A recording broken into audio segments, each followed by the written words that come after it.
And I'm going to start off the conversation here. Welcome, everyone. Before we get started, I'd like to just have a few ground rules. We ask everyone to please mute their phones if you have a mute, or at least try and prevent the background noise from being heard. We expect up to 125 people on this phone call, so there can be a lot of noise. The other thing that we'd like to do is we're going to start out with some comments from the Deputy Administrator and the Superintendent, and then we'll go into a Q&A period for about 25 to 30 minutes. I would like to request the consideration of everyone on the call to please do not dominate the conference and do not ask multiple questions, so that everyone has a chance to ask their own questions. So with that, I would like to turn it over to the Deputy Maritime Administrator, Mr. Mike Rodriguez. Okay. Good afternoon, everyone. Just give a shout out if you can hear me. You're good. Yep. Okay. Good. Yeah. Once again, thanks for logging in. Thanks for your interest. Just very briefly, for those of you, I don't know how many people we have on the line, but for those of you who don't know me, just a quick introduction. Deputy Maritime Administrator Mike Rodriguez, class of 79, 17 years as a merchant mariner at sea. Came ashore back in 1997. Did a brief stint at a small company in New York, and then became Academy Training Representative 1997 to 2001. And I was here at the Academy while we did the academic calendar changeover to trimesters. Coached the rugby team, made the trips on the King's Corner. Was very active while I was here, and got back into the Navy Reserve while I was on staff here as ATR. Left the Academy in 2001 and became the executive assistant to Tim Brown, class of 65. At Kansas Navy Pilots, I did that job for 9 years. Was a delegate to the IMO and represented the MMP in Washington. Left the MMP and went on staff for the House Subcommittee on Maritime Transportation, Coast Guard Maritime Transportation in 2010, 2011. And then went on active duty for 3 years and became Deputy Maritime Administrator in October. So just a little bit about me, understanding that there may be some folks who don't really know my background. So went over ground rules, a little bit about me. I'll turn it over to the Superintendent for some brief remarks, just to let you know who's in the room: Brian, Superintendent, and some other senior staff. So, anyone else? Okay, thanks, sir. We just completed an in-house town hall, and I'm going to largely share the same information. We started off with some recognitions. All right. Too often we overlook or don't give enough attention to all the positives going on at the Academy at many different levels. Today we recognized Mr. Pete DeJesus from our security office, who was the Maritime Administration Employee of the Quarter. We recognized the committee that put together the Women on the Water Conference 2016, the WOW Conference, which was held here in March. That's the rotating conference among the academies to highlight women's opportunities in the industry. This is the first time Kings Point hosted it. Had over 100 participants, a significant number of high-level and high-quality speakers and panelists, and a great success. Also enabled us to learn about how to hold conferences here in terms of the logistics and some of the budgeting issues that go with hosting a conference at a federal institution. So a big shout-out to them. On the Midshipmen side, a couple of groups we recognized. The Auto Club has been planning a car show on campus. We'll be bringing some classic cars onto campus next Sunday if the weather holds out. The forecast so far looks good. A tremendous planning effort on their part over the past couple of months with a lot of coordination, a lot of detail work. The Eagle Scout Association hosted their spring camporee, and we're continuing to get congratulatory and thank you notes from the Boy Scout organizations that participated.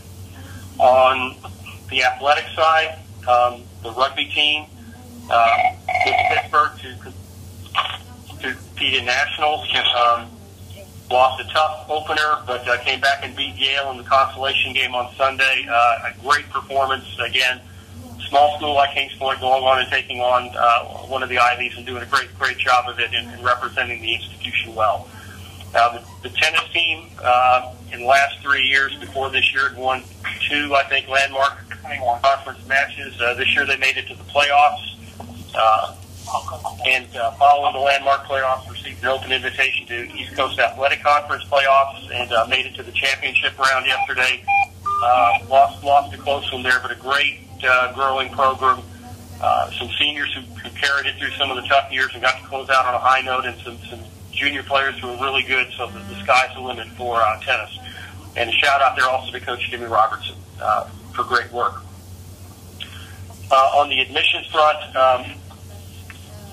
big shout out for the admissions department. We had some concerns coming into this year because of some losses in the admissions department in terms of personnel. We have about closed out for the class of 2019, and in spite of the personnel shortages, the class will be filled. And in terms of, if you look at profile in terms of academic achievement, leadership accomplishments, athletics, SAT scores, diversity, again, this is a top-notch class, and really proud of the effort that admissions put in over the fall and winter to bring the class in. So big shout out to admissions. We also brought on board today the new Deputy Director of Admissions, Lieutenant Commander Keith Watson, and we swore him in as Lieutenant Commander USMS at the event. Last big event, just a profile event for the Academy for the Battle Standard Dinner. Some on the call that might have been here. We were privileged to have the Chairman of the Joint Chiefs of Staff as our guest speaker, and again, a great profile event for the Academy, and showing again that we're getting more traction out there, is recognized for the important contributions the Academy makes to the nation. Some other highlights, major items that are on our agenda for work right now. The President's budget. Some of you were probably on the conference call in February. Proposed a significant increase in the budget for the Academy. That's working its way through the Congress right now. Looking at past treks through the budget process, there are ups and downs along the way. We're hopeful that the Congress will act in a timely manner and accept the recommendations for some much needed increases in funding for the Academy. The increases would be both in the capital improvements program and in ops and training to hire some more staff in the Commandant's Department, more leadership development program director, for student activities, staff specialists, again, to help improve activities and quality of campus life. There's money for the dean for simulator upgrades. There's additional funding for the Kings Pointer and for the waterfront, so we can increase the amount of time that we've got the Kings Pointer underway over the course of the academic year. So what I'm doing right now is sending you in the capital improvements program.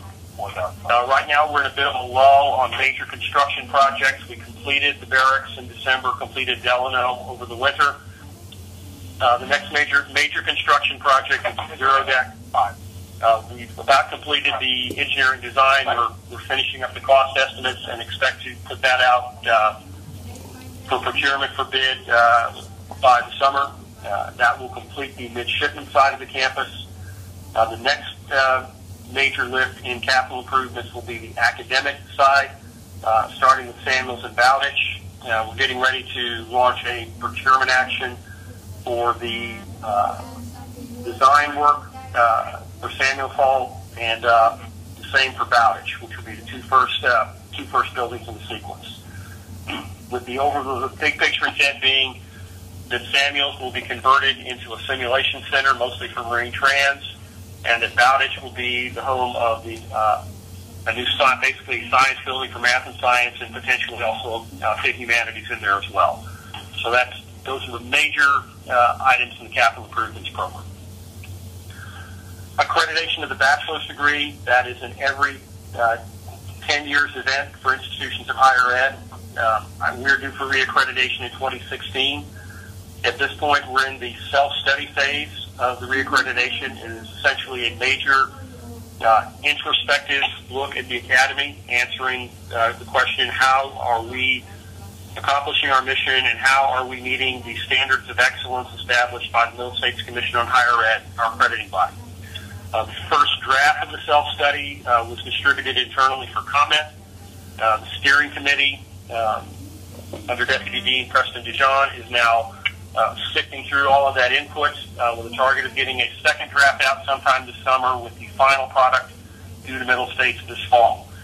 We anticipate a site visit from Middle States in spring of 16, probably March, followed by the formal reaccreditation sometime next summer.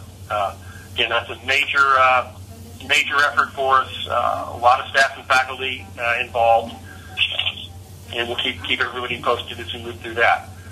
The final I'm going to talk about is leadership development program. Last summer, the Secretary tasked us to implement a more formal, structured leadership development program at the Academy. What we anticipate now is that for academic year 15-16, we will implement more formal leadership assessments for each midshipman. We'll be bringing in what I would call a 360-degree inputs from faculty, from coaches, from club sponsors, with the company officers being the focal point for that input. The company officers will pull that input together in using a standardized evaluation assessment tool. We'll counsel each midshipman formally at least once a year on how they're progressing in their leadership development, where are their strengths, where they're improving, what areas in which they need to put more attention. Second component to the leadership development program. This past spring in the second term, Captain Reed Bonadon in the Commandant's office offered an elective on leadership. It was well received by the students. We intend to offer the elective hopefully in all three terms in academic year 15-16 and in academic year 16-17 to add a development course to the core. The task that I've given the dean and the department heads is make it work now, add that to the core without adding to the midshipman's load. In other words, this is essentially a zero-sum game in terms of credit hours. How do we create the room for the course in AY 16-17? Our desire would be that they would receive the course prior to the second term. If we implement in 16-17, it may be in the course for the class of 2020. Again, depending upon where and how it fits into the sequence. And I think those are major undertakings we have at the Academy. And I think with that, we're planning to go till about 2:45 for a cutoff. So I think with that, we'll open it up to Q&A. So if you're going to ask a question, we'd ask if you could identify yourself and then ask your question. And if you specifically want to direct it to either the deputy or to me, please do so. Thank you. And just a reminder, if you're not asking a question, please put your phone on mute.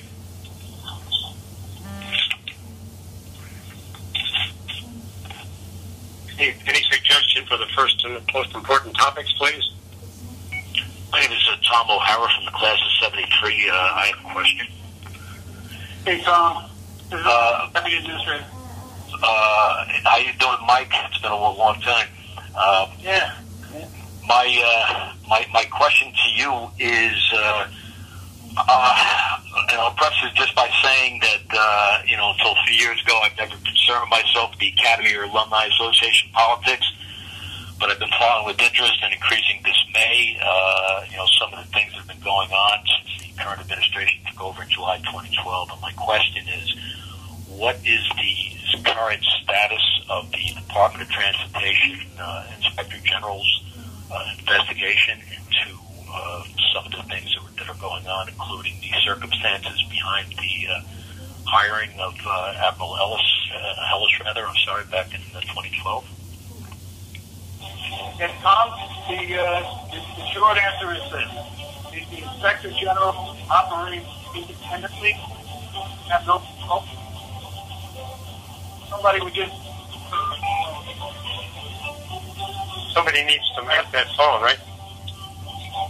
Yeah, we asked they may not know.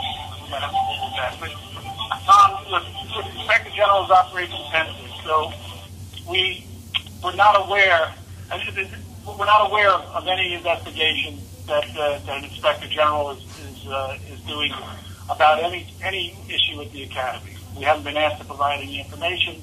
None of that has happened. So, on the subject of providing information, then why? My follow-up question would be why has the Alumni Association been stalled on FOIA requests that it filed related to some of these issues that go back 2 years? There's been, there's a very definite request for information there, and they've been stalled and blocked at every turn. Why is that? I hate to be picking on you, Mike, but Yeah, no, Tom. Litigation matters we can't discuss, but we are working through the FOIA request. 2 years, Mike. It's been 2 years. I know you're new, but it's been 2 years. It's been going on for a long time. How many litigation issues are there, please? There are. There's a lawsuit by the Alumni Association against the Academy. Again, it has to do. There's all kinds of issues. The circumstances of Admiral Hellis's hiring, the eviction of the association from campus. All of a sudden the appearance of this bogus Alumni Association, the KPA-CPA, which even though they haven't, they seem to be inactive, and yet they still appear on the official Academy website. Very interesting. And I could go on. There's a whole litany of things going on right now. The eviction of Kenneth Force and some other longtime employees from their on-campus housing. Basically, there's a whole lot of things going on, but I think the original sin is, if I can call it that, is the hiring of Admiral Hellis back in the summer of 2012, the circumstances behind that, and the involvement of some of our alumni, including people that are connected with this bogus Alumni Association, KPA-CPA. And something that I just became aware of back in 2012, and I'm a guy that me, Mike. My interest in the Academy was basically showing up and playing first against you and then alongside you in the alumni rugby games. And now, but this has concerns me, concerns a lot of my classmates and a lot of the other alumni I know. That all these things that have gone on, that just it's a mystery. It's why, what is behind it, what's going on, and I'll shut up. Yeah, Tom, listen, the matters that are in litigation, I hope you'll understand, and everyone else on the call will understand, we can't discuss anything that's in litigation. You did mention Ken Force, and you said the word evicted. Nobody's been evicted. We have 3 employees who got that notice, who are covered under the, or at least possibly affected by the superintendent's instruction, but no one has been evicted. So just not yet. He's been given some time, but he has certainly been served notice, and there's issues behind why that came to be. Especially since the guy, considering everything that guy has done for the Academy over the last 40 years, and the fact that he's going to be retiring in a year and moving anyway, there just seems to be a lot of petty nonsense going on, and it's a matter of concern to me and many others, and that's why the principal reason why I'm on this phone call today. And it has to stop too. What has to stop? All the nonsense. Hey, the pay stuff. Hey, friend. Yeah. Okay, Tom. Thank you very much. All right, Mike. I know that maybe this isn't the optimum way to take questions, but somebody step up, please. Well, I have a question here. This is John Knight, class of '87. I have somewhat of a concern, as do other alumni, over the lack of maritime experience in the leadership of the academy. And I know this is, it's been out there. The alumni have talked about it. It's been on social media. Part of this goes back to the eviction thing with Captain Forrest, knowing that he's the drug and alcohol counselor aboard. The stakes for the midshipmen at the Merchant Marine Academy are significantly higher when there is an alcohol offense than they are at the other federal academies. If you go out and get drunk at West Point or Air Force, you're not getting kicked out. You're going to get restriction. You're going to get placed on report. But it's a life lesson, and you're going to learn something, and you go back and move happily along. At Merchant Marine Academy, you get a DWI, you're finished. You're out. No Coast Guard license, can't graduate, and yet the one position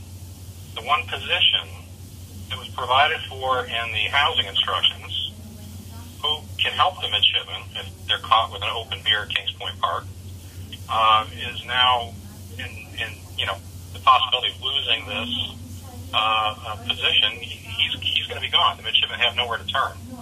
So, I look at this and I giving everyone the benefit of the doubt, because we don't have the maritime leadership. The first thing I thought of was, oh my God, in the post-Exxon Valdez era, you're removing the alcohol counselor from the Merchant Marine Academy. Who thought of this? And when it comes back to leadership, you go, well, there wasn't anybody who had a maritime background who that popped into mind as the first thought. So, I look at this going, if the easiest way to think about this is, if you were going to go fly on a 747 as a passenger, would you want to fly in a plane taught by a pilot school that had no pilots in charge? And it's the same thing. So, part of this is, somewhere along the line, someone's got to believe that the academy counts for something, and that there needs to be a maritime tendency towards the leadership of the academy so that it's properly represented. Because I think they're thinking this is some sort of throw somebody a bone and we'll give them the job, and, it doesn't really count for anything. Who cares? It's an alpaca wool subsidy or something. Throw them a bone and give them a position. But it actually does matter, because the stakeholders in this is the industry. They are the graduates.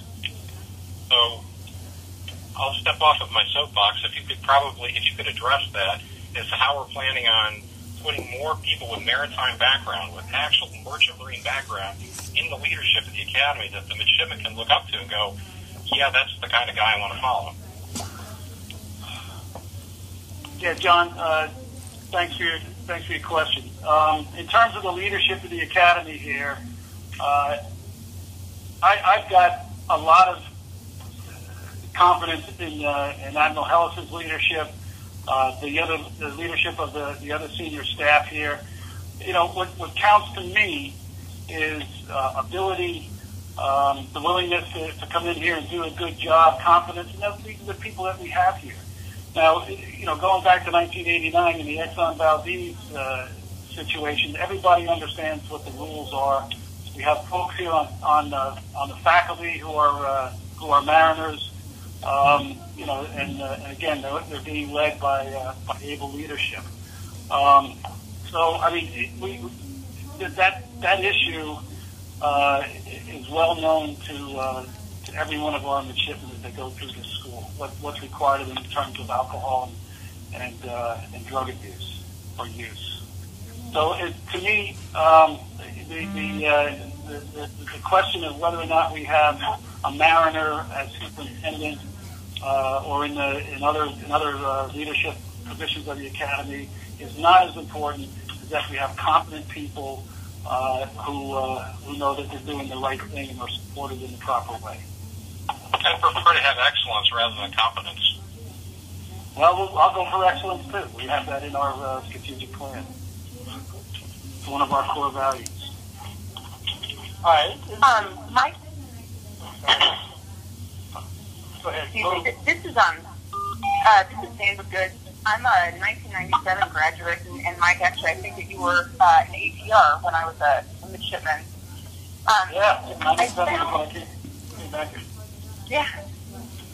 I found your comment interesting that you just made, that it's not necessarily as important to have maritime professionals enroll as it is to have competent individuals. And I suppose what I'd offer up on that is, one, I don't agree completely, but talking through the strategic plan, the mission, by the Academy's own words, is to create leaders in the maritime industry, the military, and their communities.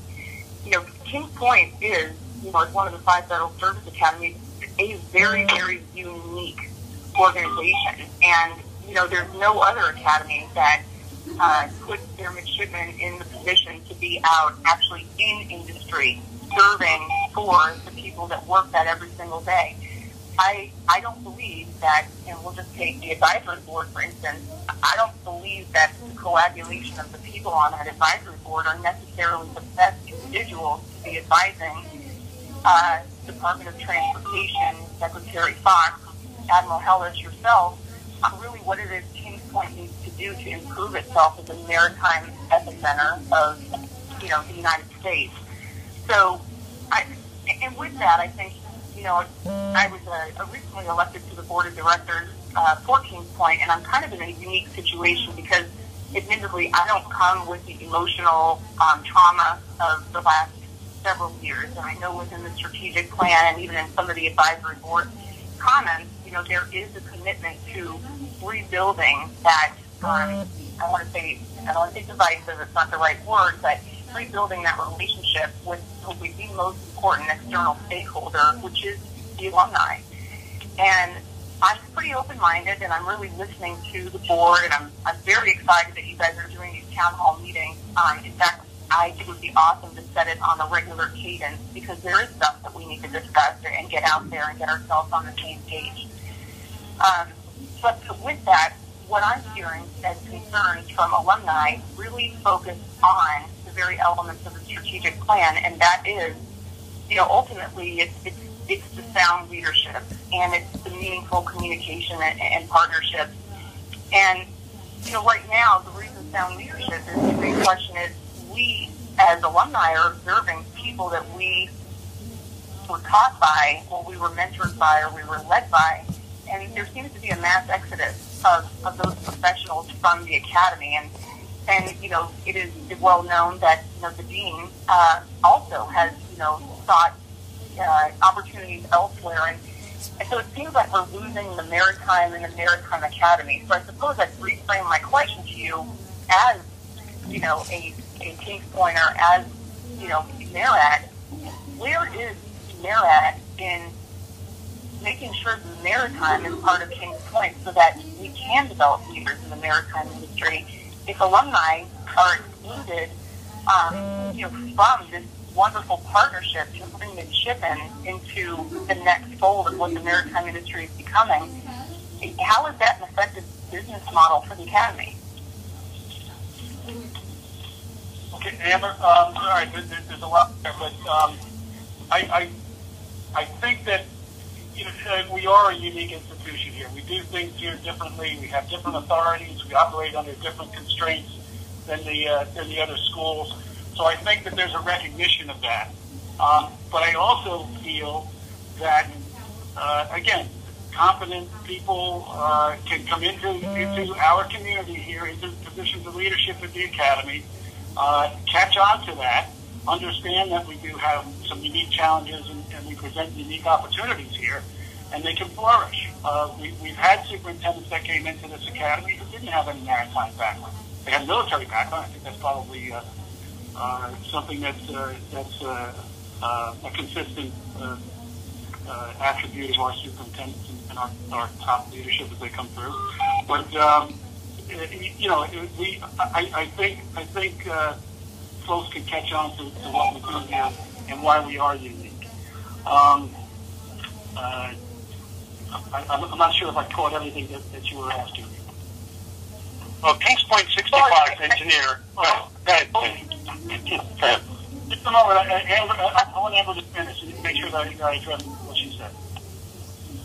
I think I am understanding. I think all of us can acknowledge as professionals that there are credible people and possibly very well-intentioned individuals that can do a variety of things. I think for instance, let's use the advisory board as an example. It's made up of a diverse array of individuals. When the advisory board, as I'm understanding it, the intent is for them to really kind of go through and assess the state of the academy and advise, MARAD, advise Admiral Hellis, advise the Department of Transportation on basically how we're going about achieving the strategic objectives of the school. One of the things that I think is flawed is I don't feel that the advisory board's report does not seem to be altogether indifferent from the strategic plan. It almost seems in some ways like a sort of... Sorry, go ahead. Amber, I recall your question. In terms of the advisory board, as a graduate and now as part of the Maritime administration, I welcome an outside look at the academy. I welcome someone coming from a different perspective to take a look at what we're doing here and offer us advice. I can tell you... Mike, I don't disagree with you at all. I understand that. I think one of the things that I think we need to hold ourselves accountable to with the strategic plan would be actual measurables. And I don't mean this to be insulting, but the strategic plan looks like a marketing brochure. And when it talks about increased percentages or increased perception, I think my thought would be, can we put a little bit more tactile measurements to that so that we can see the academy moving forward? That's ultimately what all of us want. And I don't know, based on the concerns I hear from alumni, that anyone feels positive that we're moving in that direction. And that is concerning. Okay, I think I see where you're going. The strategic plan is just that. It's a high-level sort of vision for the academy, what our goals are. What you're talking about more is the implementation of the plan and then how we're going to monitor our progress. And that's something that was discussed at the last advisory board meeting, how we're going to come up, how the academy is going to come up with some of those measures that you're talking about. I agree 100%. Tangible, measurable deliverables are essential to let us know how we're doing. One other thing that I would go back that you mentioned as well in terms of stakeholders. I think we have to recognize and recall that our stakeholders are the people of the United States, the taxpayers.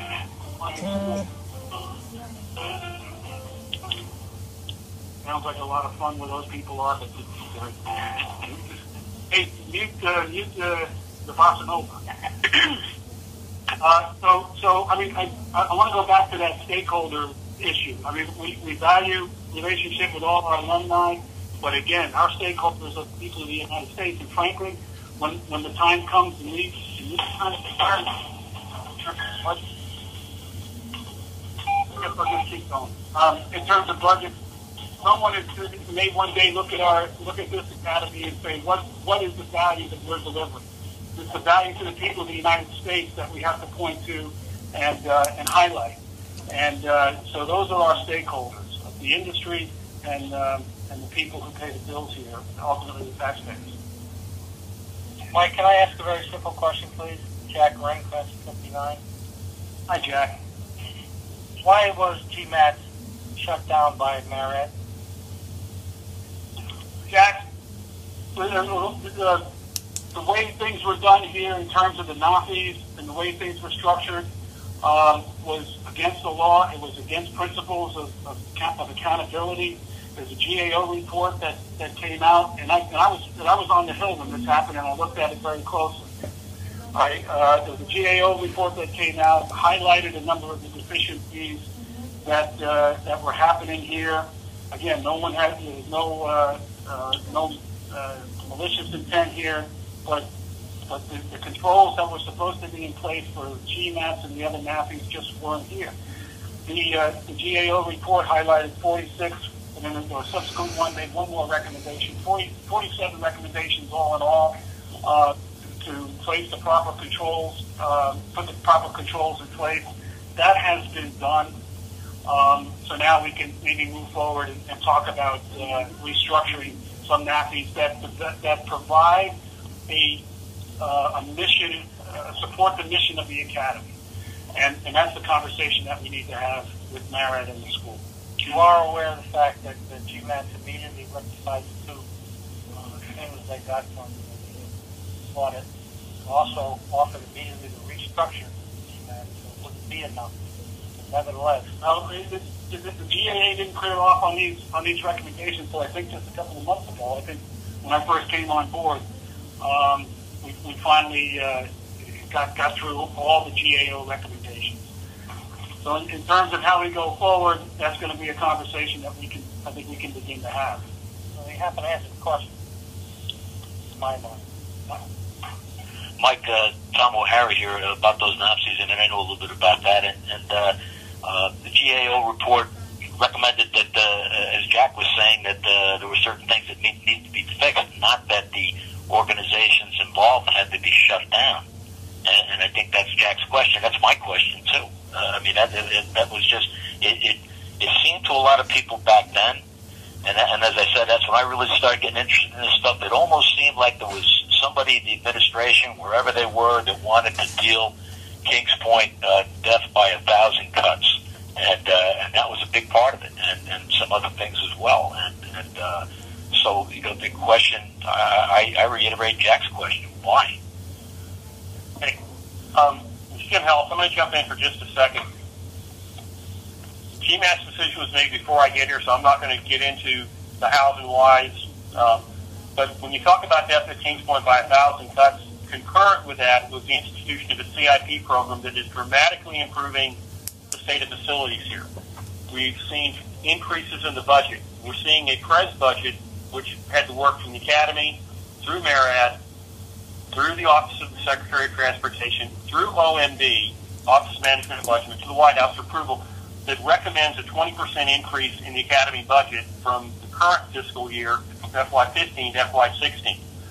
And so, the argument that the administration has not been supportive of the Academy, I don't think it's supported when you look at something of that, that magnitude, of the magnitude of budget and resources.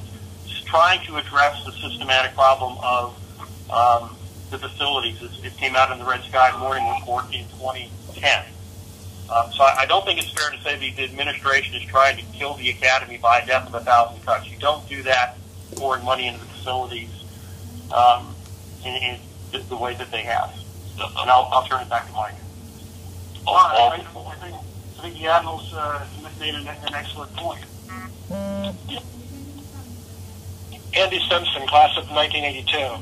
I'm an attorney. I've been filing Freedom of Information Act requests with various government agencies for over 35 years. And in fact, my very first one was as a midshipman submitted to MARAD 35 years ago. My question is about the process, and because there's a lot of belief amongst alumni has been expressed in various forums that to the effect that MARAD is upset with the Alumni Foundation for exercising its right to seek FOIA information, and that it's retaliating against the Alumni Foundation for that. So I'd like to give you the opportunity to put that to rest as to whether or not there's any truth to that, and whether the FOIA requests are an impediment to moving forward with the Alumni Foundation. Okay, it's Jim Hellis again. I'll talk through this one a little bit. I'd say no in terms of the retaliation or anything of that matter. The Freedom of Information Act requests that we've been addressing that are in litigation began coming in the summer of 2013. The process for handling a Freedom of Information Act request for the Academy, actually MARAD has the staff that handles FOIA requests. So they would look at the request, they would make determinations on how to process. What happens to us at the Academy is you will get queried by individuals to review your emails, electronic files, office files, notes, et cetera, for items that may be responsive, that are responsive to this request. We forward them up to MARAD, and then they go through what I would say is a fairly standard FOIA process. There's a determination of whether or not the request is responsive to the request would be the first. And then, since you've been studying, you know there are certain exemptions under FOIA, and then there's a screening to determine do any of the FOIA exemptions apply to this or that particular document, email, whatever. And then after it's gone through the clearance process, these documents are provided to the requester. So that's kind of process level for how it's handled at MARAD.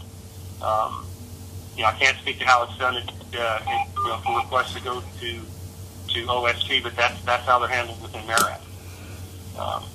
And we've been processing requests, starting in 2013 as they came in. I consider it personally best. I've gotten emails from the FOIA team at MARAD saying, "Will you here's the question. Can you search the files?" You answered part of my question. I appreciate it. In particular, that it's no retaliation.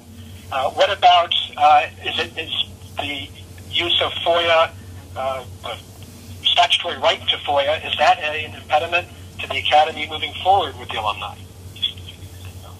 No. Okay, good.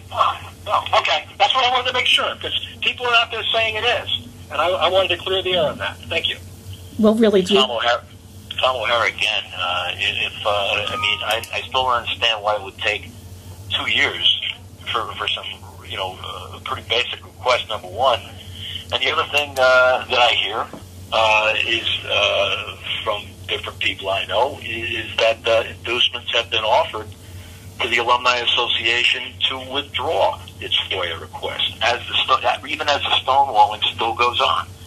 And one of those inducements is to allow the Alumni Association to move back onto campus, which,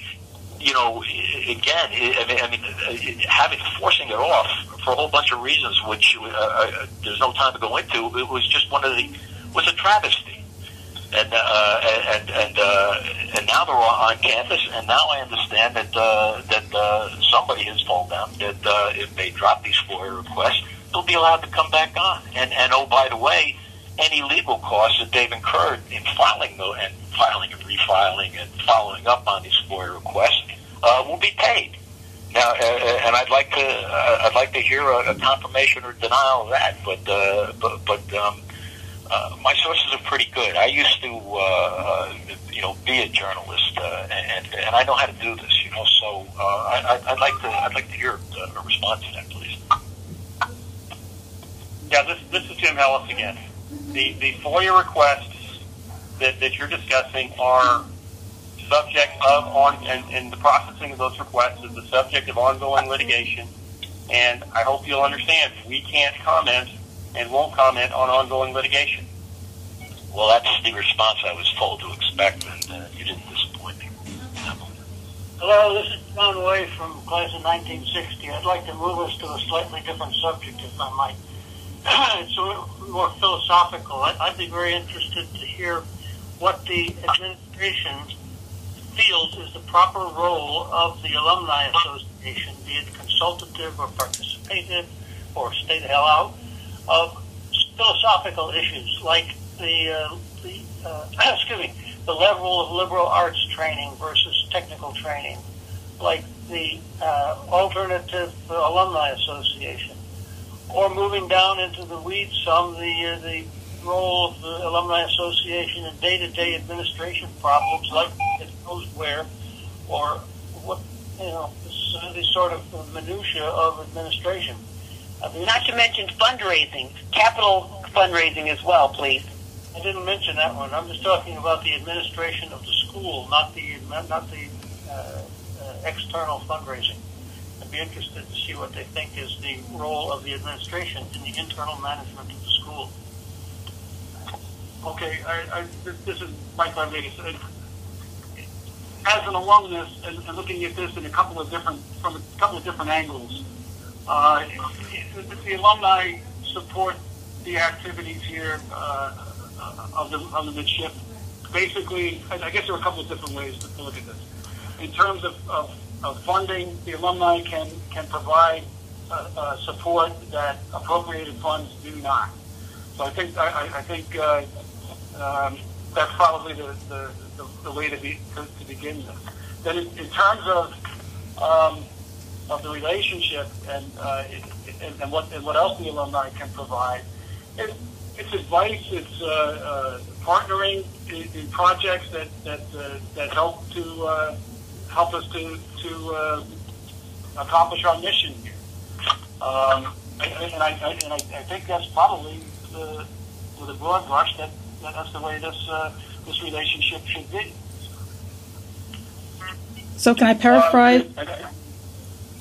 Can I paraphrase that to mean that they can fund projects and work with the administration on that, but all these concerns that have been brought up in this conference call, you dismiss them one by one. It sounds like they don't have the alumni are not considered a partnership in any kind of way of influencing the decisions that are made by the leadership. This is Jim Hellis again. In terms of the fundraising issue, there is, a published what we call margin of excellence list, or some would say it a needs list, which has the priority projects for which we either cannot use appropriated funds or for which we don't anticipate that we're going to receive that will add to the margin of excellence, not to core functions, but to the margin of excellence of the Academy. Those are our published priorities for areas where we would look for assistance. This is Mike Miller, 77. I recently had the chance to recruit a young man who's going to be going to the school there, and he also was accepted to the Naval Academy, Coast Guard Academy, and he said when he went to Kings Point, he was extremely disappointed in the condition of the athletic facilities there, specifically the locker room. And so my question is, would the deputy superintendent and the maritime administrator and the superintendent support an initiative brought by the Alumni Foundation in which they would mimic the fundraising of the other academies on raising money for capital budgets, capital improvements? Okay. To avoid, confusion between capital improvements and routine improvements, that's ongoing. We recently accepted a gift from the Alumni Association to meet an item on the needs list for essentially a major refurbishment of the gym floor and a replacement of the bleacher systems in the gym. Yeah, but I'm talking about major. I'm talking about a major building. Where they do this. I mean, West Point raised $200 million. The land was essentially given to the project, and at the end of the project, this then was then gifted over to the academy. It's now the same model used at all the other academies, and there was an initiative in 2012 to have this approved by Congress and done for the Merchant Marine Academy, but it was kind of stopped. Would you guys support that in the future? Okay, I would say that the priorities, the academy's priorities are laid out in the needs list. If there are other items for which alumni, and some of them have to do with athletic facilities. One we're fixing. There are a couple of others on there for athletics. So if somebody has a proposal out there, the alumni or an independent donor for something that is not on the needs list, we would look at it. But again, we've laid out what we think the priorities are. I mean, the reality is there's a lot of work that needs to be done at the academy. You're missing the point. This is a process to get those things done. Would you support that process? This is Deputy Administrator. I think what we're trying to explain is that we have in terms of capital improvements, we have priorities. If you go back and look at the way we've been managing this, we're looking at we've done the barracks because that was important for midshipmen well-being. Now we're doing the academic building. So we have priorities, and we only have so much in terms of bandwidth here at the academy and major capital projects that we can handle. Would you at least support looking at this initiative, the same ones that the other academies use, to raise money for capital improvements? Would you at least look at it? Yeah, we look at it, but again, we the Academy don't raise money. I'm not saying you would raise money. The Alumni Foundation or some other beneficial person would do it, but would you support the same process that the other academies use? I mean, we have a gift acceptance process in place. Which may or may not be the same as the other academies. We could certainly look at a gift or a proposal. It's not the gift; it's the process, guys. I'm sorry. I'll just interject.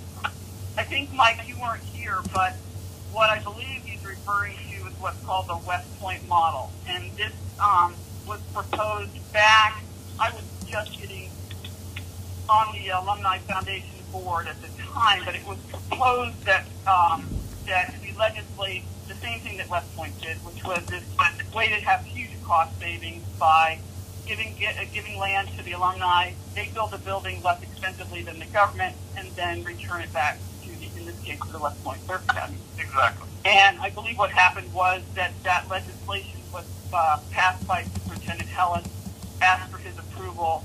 He would not give his endorsement of that proven model, and as a result, we couldn't use it. And I think that's what he's referring to.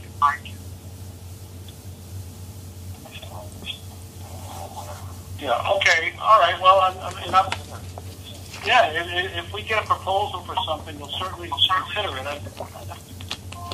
I'm not familiar with this West Point model, so thanks for trying to clear that up, Connie. It sounds like we're running out of time, and I just wanted to express from the class of 65 that you folks possibly have a chance at leadership and not project management. I want to look at the leadership, the way Admiral McClintock was running the academy for, 30 years or whatever it was. Look at his leadership and look at how he worked with problems so that he gathered the people to run the departments and get people who knew what they were doing. And don't be afraid of getting Kings Pointers or people from other state academies. They're not going to bite you. Well, I'm sorry, I didn't hear who you are, but sir, I'm class of 65. But as I started out this meeting by saying, we at MARAD have a lot of confidence in his leadership here at the Academy. We're engaged in what goes on here at the Academy. I can tell you, when I'm in the office, there's not a day that goes by where we're not considering an issue here. The Admiral has highlighted many positive things that are happening here. The capital improvement plan, the leadership, progress in the leadership area. So, we have a number of positive things going on here, and I just, as a graduate and as a deputy administrator, I'd like some recognition of that, and in an effort that we all work together to improve the academy and the likely midshipmen here. So, Admiral Hellis, one last question before we go. Oh, there's more questions. Don't go yet. Okay, but have a light question. Okay, all right. Hi. The superintendent has another meeting. I will stand by for a 10-minute phone drop. No, this is actually specifically for the Admiral, and it's a real simple one. Could he at least assure the 1,000 people that signed that petition, make sure that Captain Force can stay on campus until he retires?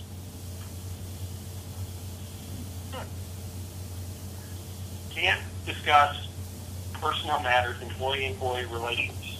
Okay? Can't do that. Okay? The relationship between us and an individual employee is a matter between the institution and that employee. You can talk about it, but we can't talk about the relationship between us and the employee.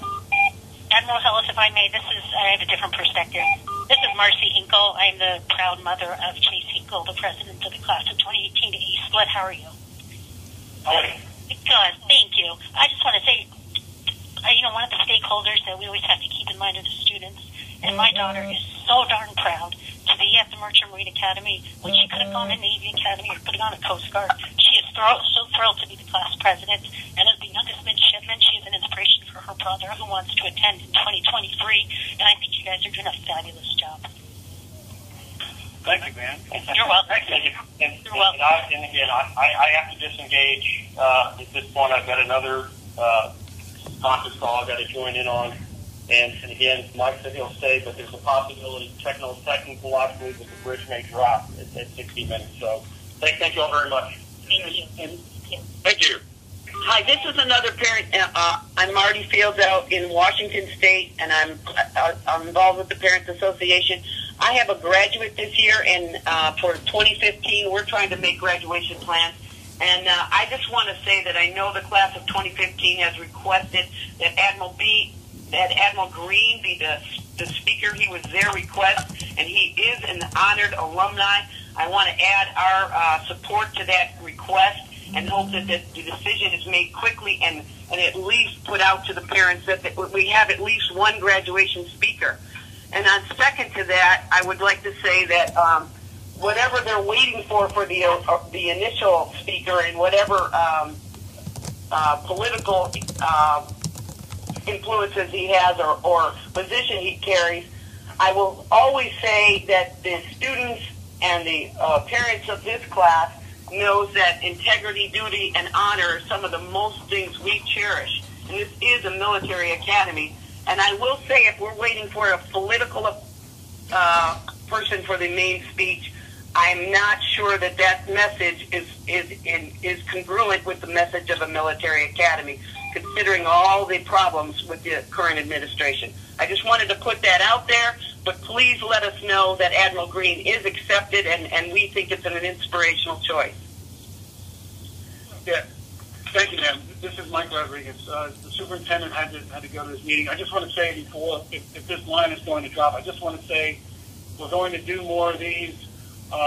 Maybe we can look into some different technology and do this in a different way, but we're going to learn and do this more efficiently in the future. But in terms of graduation speakers, this question actually came up during the town hall with the faculty, staff, and the midshipmen. And I got to tell you, I've been very pleased with the kinds of people who've been coming through here, visiting the academy, and speaking at graduation. It's bringing us some recognition.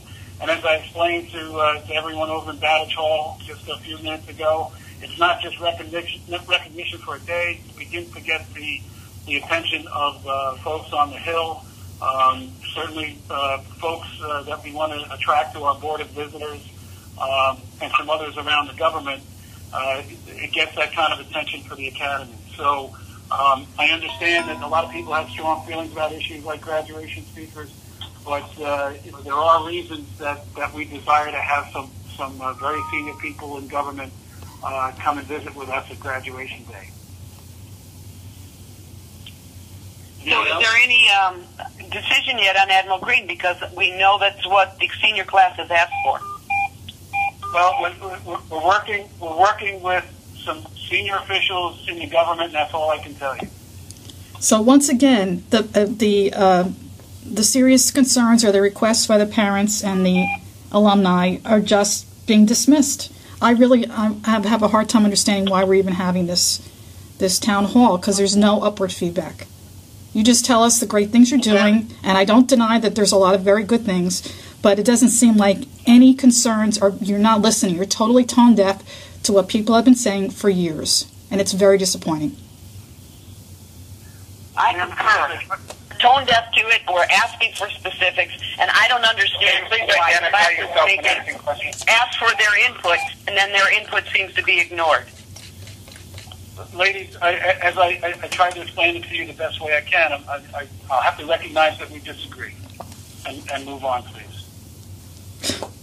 We just don't feel that the political pull is as important as everything else. And yes, it does make a difference in funding, but there should be some balance. All we're asking for is balance. Hey, Mike, this is Jim Tobin, class of 77. Maybe I could shed some light on this issue that's being discussed by the parents. Last year, a new tradition was started where an alumni speaker would be added to the program. So the request is not for Admiral Greene to be the graduation speaker. I understand you're waiting to hear from senior political people on whether it's a yes or no, even though it's less than 2 months away. The issue is, are we going to have a graduation speaker, or is that tradition so short-lived that we can't even call it a tradition? And I think that's what we're kind of wondering about. Are we going to have an alumni graduation speaker? If not, why not? If we are, is it going to be Admiral Greene? If not, who else can we suggest? Thank you, Jim. Well, Jim, to be honest with you, I haven't been working with the alumni speaker issue, other than I'm aware of who we're trying to get to the academy. I'll investigate. I'll have to take that one back.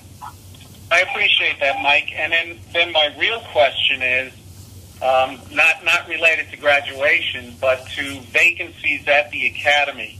I'm trying to get qualified Kings Pointers interested in applying to all the vacancies that are here now or will be here. To have all job vacancies posted on usajobs.gov. The ones that we're prepared to announce, I believe they have been. Sure, that's part of the process. Yeah, I understand that. But my question is this: I want to make sure that I tell all interested Kings Pointers to monitor usajobs.gov, and I just want to make sure that these vacancies are not posted anywhere else. They can be supplement that, but I want to make sure that full job vacancies are posted so we're not missing any opportunities for people to apply.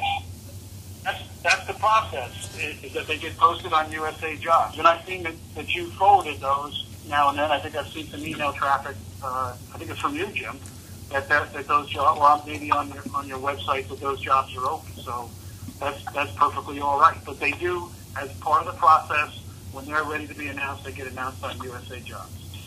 Thanks, Mike, because we monitor that, and we do put it out there either on our website, social media, so we make sure all interested parties would have a fair shot at those openings. So thank you. Exactly. Thank you.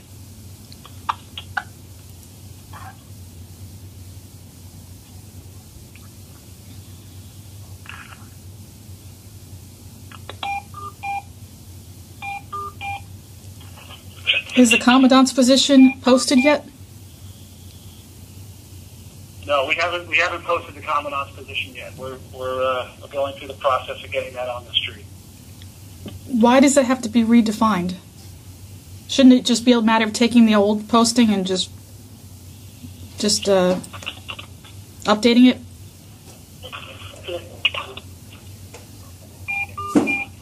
The old position description, I'm being told by the experts in the room, was over a decade old. It's being updated and it has to go through the process. And if you haven't been involved in the federal hiring process, it's very surprising to people who haven't been, because basically it's to ensure that we have a fair, open hiring process, and that's what sometimes takes longer than people expect it to. But to answer the question, no, it hasn't been posted yet. We're working on the position description and updating it, and that's where we are in that process. Hey, Mike, this is Connie Buell. Hello, Connie. Hi.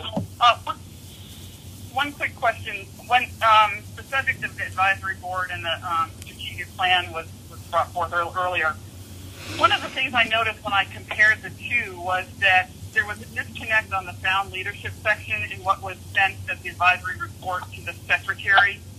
The strategic plan discusses the need for, essentially I'm paraphrasing here, transparency, good governance, accountability, that kind of thing. But what went into the advisory board report to the secretary did not address those issues. Instead, it addressed midshipman leadership. So it was the rest of the advisory board report tracked the way you would expect if it went item for item. And yet on that section, it didn't track. They introduced a new concept and didn't address the strategic plan section. So I don't know if you reconciled those two documents, but I was curious about your comment. Thank you. Yeah, I mean, I think I see what you're talking about, but we also have in the strategic plan in our vision that Academy graduates will be known for their exemplary leadership.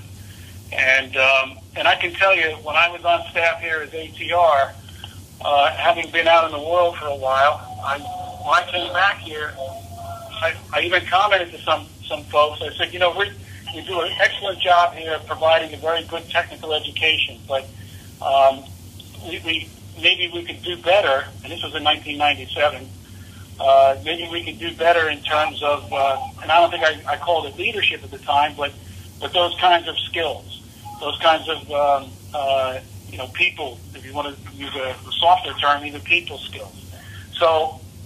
And I can tell you the experience that I had. We used to bring prospective employers into the academy, and I sat and I had lunch with one, and that person told me, he says, "Look, I'm not looking for the valedictorian. I'm not looking for anybody who's in the top 10 of the class.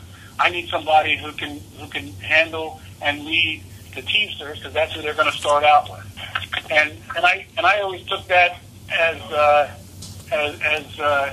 an indication that maybe we needed to provide this kind of training more than we do.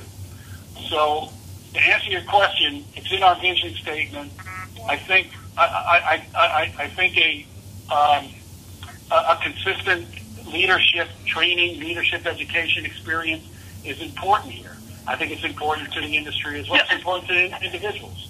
I'm not. That's not the point I was making. The point I was making was that the strategic plan, which is what was supposed to be addressed, the section on sound leadership was focused on improving basically the administration processes at Wiley Hall.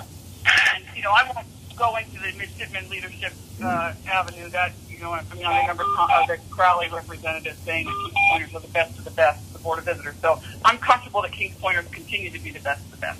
But where I'm highlighting is, as I was comparing, and going through the two documents, there was a big disconnect in that section. And if the advisory board was going to, circle back with the secretary to address the issues in the strategic plan under that sound leadership section. Thank you. Well, it's still our vision to produce people with exceptional leadership skills, and this is one way that we need to get there. So,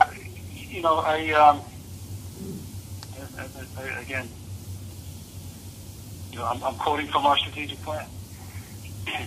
You're not answering the question, because it was actually addressed towards the administration, which is what you guys seem to be blindly ignoring. What's going on? I'm not sure that okay. I mean, I'm just not sure that I didn't address it.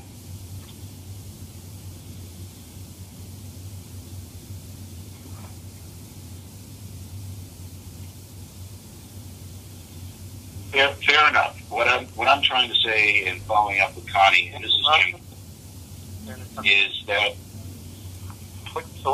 by honor, I don't. Yeah, are you listening? I'm here. Put them together? Rodriguez is on the line. Go ahead. Okay. Go ahead with your question. You go straight ahead. Look up to the left. It's on the front wall. You're leaving at what time? Somebody's looking for something on the wall.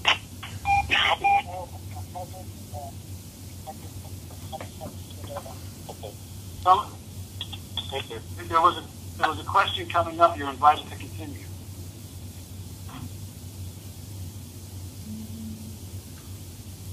Oh, was that me, Jim Ford? Go ahead, Jim. Oh, no. No, I was just going to follow up with, you're not sure you answered, and that's fair enough, but I just seem to, I read that same report, and I had that same disconnect where you basically took a criticism of the administration for their lack of leadership, and then for some reason, I don't understand how you guys think back there, but you came out with that translate as a lack of leadership amongst the midshipmen. And I think what Connie was trying to get some clarification is, how did you get from a criticism where you guys were supposed to be following this, this report, and then suddenly you translate that from poor leadership skills in administration to, that's poor leadership skills in midshipmen. Well, I recall reading Connie's analysis of the report, but again, I point you back to our vision that's articulated in the strategic plan, and it does. We do have this, and I think everyone needs to recall that the strategic plan was written by graduates, written by stakeholders, who were invited to provide all this input. So, it is in our plan to produce leaders from this institution, and I think a consistent leadership program is required to do that. I guess you need leaders to break leaders. It's in my experience that I had here. It's in my experience that I've had in the industry and in the military. I think a consistent program to teach these things and train people into those principles is a requirement. Military invests a lot. Somebody's piping into their glove.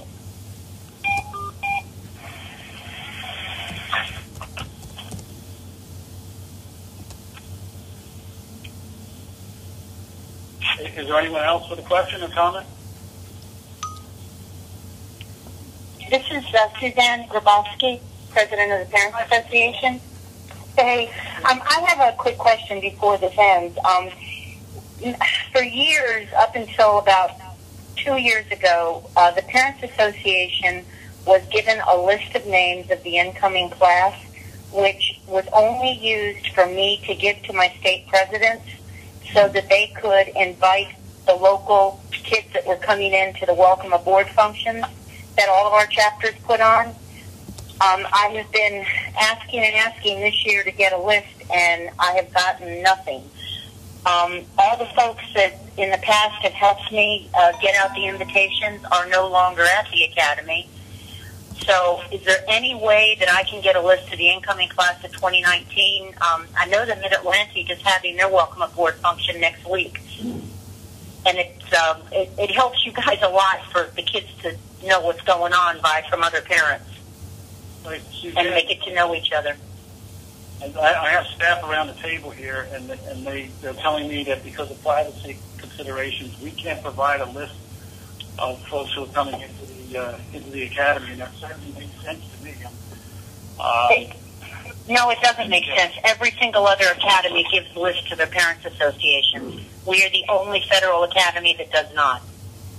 Suzanne, this is Brian Blower. This came up with the Mid-Atlantic folks last week, and what we agreed to do was they were going to create like a one-page flyer for their event, send it to the admissions office. Admissions would send it to the incoming cadets, and then ask them to please contact the Parents Association and provide their information. So that way the Academy is not giving it out because we're prohibited, and yet you're still getting your information out, and the word is getting to the prospective candidates. Okay, so if every single one of my state chapters sends information, you will mail it out to the 200 and whatever kids that are coming in? Well, that's what admissions agreed to do, yes.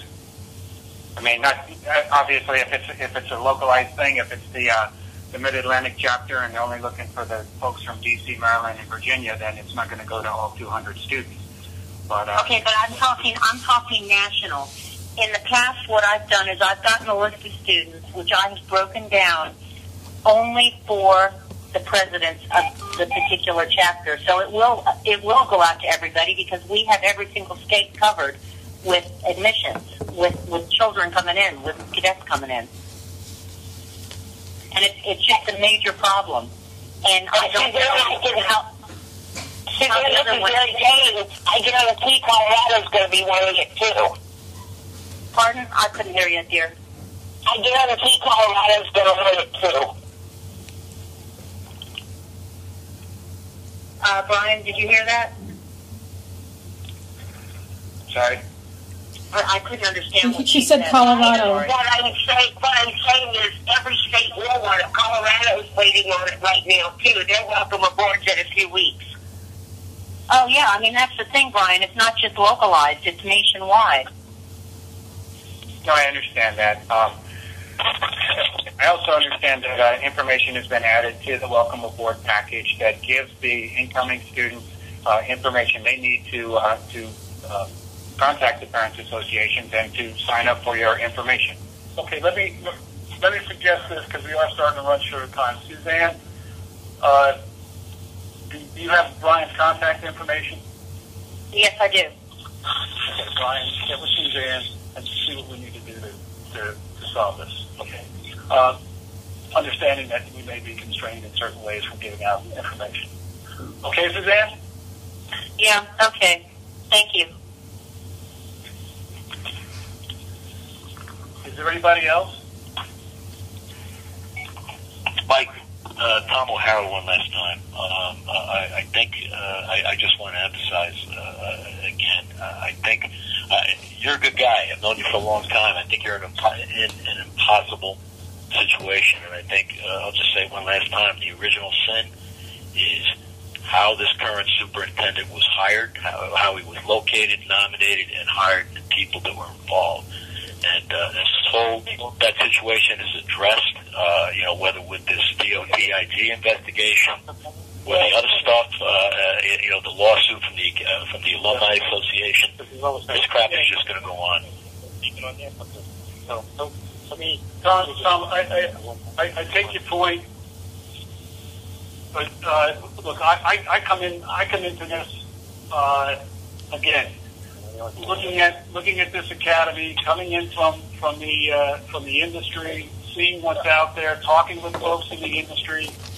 Just a few weeks ago, I was down at the Star Center down in Dania, where they had their annual conference with their employers, and they talk about training and the education that they do for the AMO members. And we have to have leadership in the academy here that can position the academy for the future. We have to support the leadership that we bring in here. There are some big jobs coming up, and I think the whole Kings Point community needs to come together. And they'll never come around this guy, Mike. I'm glad you're there. I was glad to hear that you were appointed, and I hope and expect that you're going to make a difference. But the people that brought this guy in are gone. I don't know why he continues to behave the way he does. But it is a cancer, and really, you got you're going to have to respond. I mean, to kick the Alumni Association off campus, to bring in this bogus association, which, as I said, still appears on the the official academy website, as a way to steer contributions directly to the school, which is, I don't even think is legal. The Admiral was saying before, we don't get involved in direct collection of alumni contributions, and that's not true. That whole list of the priority list that he has posted on the website, the fact that he still has these guys from this other association, which is, you go to their website, they haven't even been active for the last 18 months, and yet there they still are, and it's guys that ran that organization that brought him in here. And if you don't know, I'm sure it'll come out in the IG investigation. this guy was hired because of his connections with these other people, and that's how he was found, and that's how he got in. He doesn't have supervisory experience. He was a teacher when he got out of West Point. That's his background, academic, not running a service academy, and it's a disgrace that he's in here. You got to get him out of here, and that's all I'll say. Tom, thank you. Look, I appreciate people's thoughts. I appreciate them sharing their thoughts, but I got to disagree with you, and I disagree with everyone who's complaining about the leadership at this academy. I see good leadership here. I see a lot of positive improvements. I wish our alumni would come on board. The ones that feel that that their questions, their concerns aren't being answered. I've offered to meet with the Alumni Foundation. That we couldn't make that happen back in February. I'll come in again. Big step is to let him back in. Let him back on campus. That'd be a big step. You're a tough guy, Mike. I've seen you in action on the rugby pitch. You're a tough guy, and you're a loyal teammate. I'm pulling for you all the way, and I'd be willing to give you, to be patient maybe a little longer. But there's got to be your response from the other side. There's got to be a huge step is letting these guys back on campus. Period. I appreciate it. Thank you for the compliment. But again, in order for this institution to succeed, all the stakeholders have to come together. I'm committed to doing that, and I'm committed to having more of these. We can improve the format so that people kind of know better who's talking, and maybe we can capture some of the thoughts better. But I'm committed to doing this again, improving the process. But I invite everybody to stay in touch, keep in touch with me, and support the leadership here at the Academy. I think it's important for our future. I wish you the best, Mike. Yeah. Hey, this is Doug Hurley, class of '62. I'm an engineer. All this stuff going on between the Alumni Association and the Academy, it's like a cancer. There's a lot of us out there in the woodwork have a lot of faith in the school. We are proud of it.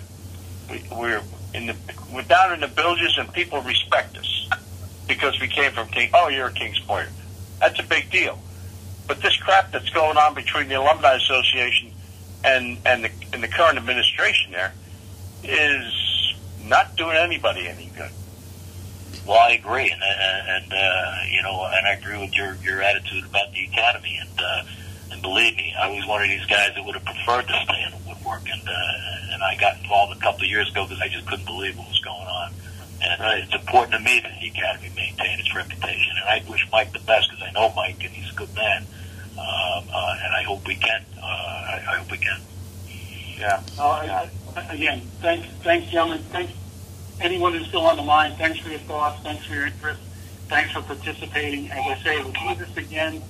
We'll improve the process. Anyone's invited to call, and we're going to have to go off because we've got places to go right now. But thank you all once again. Thanks, Mike.